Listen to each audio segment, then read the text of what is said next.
پھر کپ اٹھاتے ہوئے موضوع بدلا. وارث ماموں ٹھیک ہے؟ صرف 1 سال رہ گیا ہے نا آپ کے پروگرام کا؟ صرف پورا 1 سال پڑا ہے. سارا گھونٹ بھرتے ہوئے اداسی سے مسکرائی. اور پھر ہم بالآخر ایک فیملی ہوں گے اور فیملی کی طرح رہیں گے.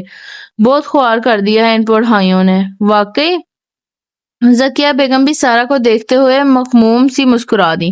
صرف 1 سال، پورا 1 سال رہ گیا تھا. سعدی مسکرا کر گھونٹ بھرنے لگا. ہم ہی نے روک لیا ہے پنجہ جنوں، ورنہ ہمیں اسیر یہ کوتا کمن کیا کرتے.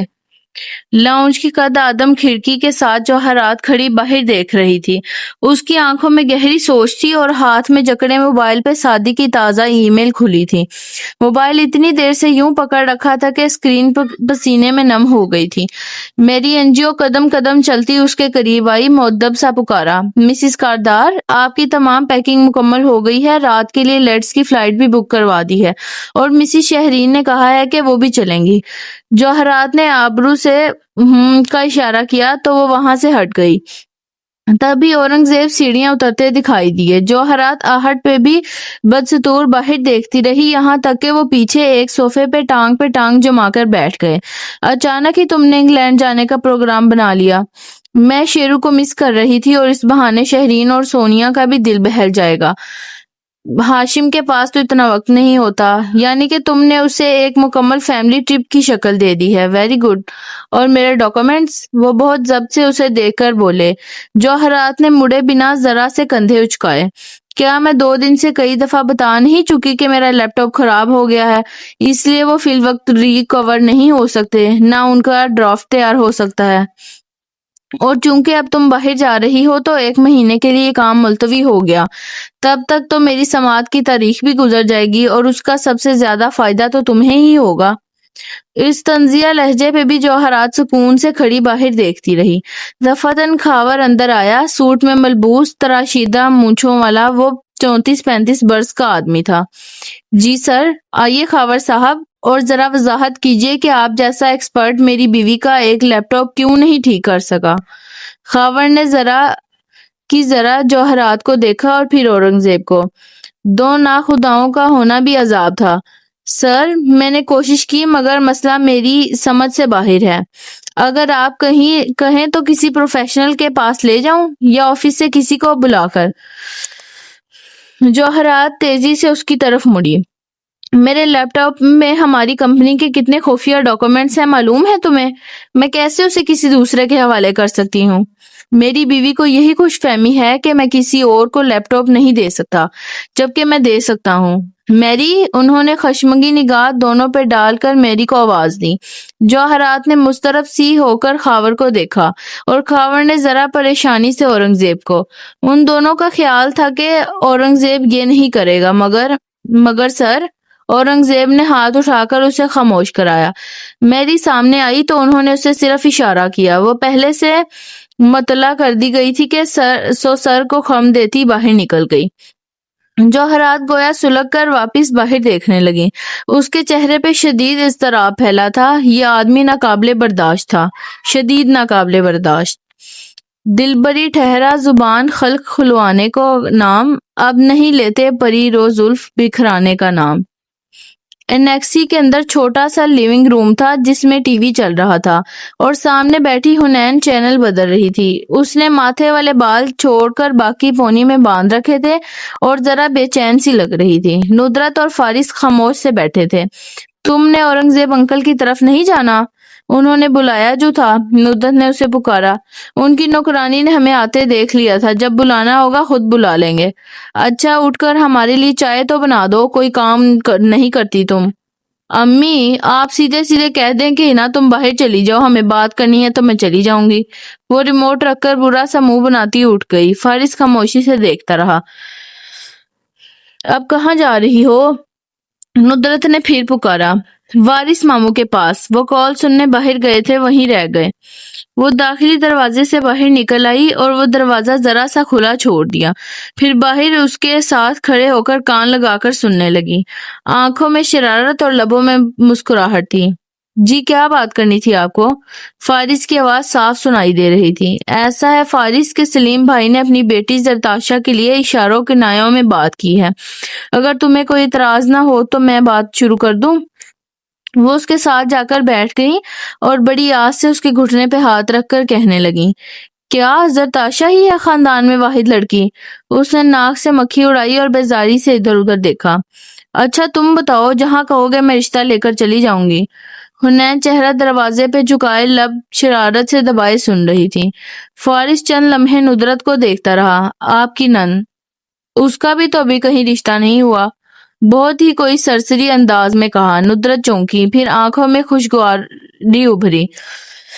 ہاں اس کا بھی، پھر رک گئیں، آنکھوں کی جوت بجھ گئی۔ فارس نے غور سے ان کے تاثرات دیکھے۔